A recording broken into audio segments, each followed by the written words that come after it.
Мен ол кезде 6 жаста едім. Әрқашан сенен жандарыңда боламыз қызым. Мама, неге өйтіп айтып жатсыз? Сіз бұл жаққа кетесіз ба? Мен қалалық интернаттан осылай жағдайы жоқ отбасыларға қамқорлық көрсету ретінде балаларды интернатқа орналастырамыз. Мама, сіз жұмыс жасайсыз ба? Жоқ, денсаулығыма байланысты істемеймін. Онда мен балаларды интернатқа алып кетейін. Қарсы болмасаңыз, балалардың киімін жинастырып берсеңіз. Шынымен тамақтары тоқ бола ма? Иә, уақытылы тамақтарын ішеді. Қарындары тоқ жүреді. Қазір.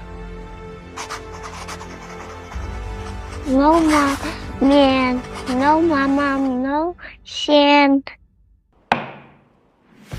Мама, сәл ақша тапсын, бізді интернаттан алып кетеді. Кішкене шыдай тұрайық. Тыныш отыр деймін саған.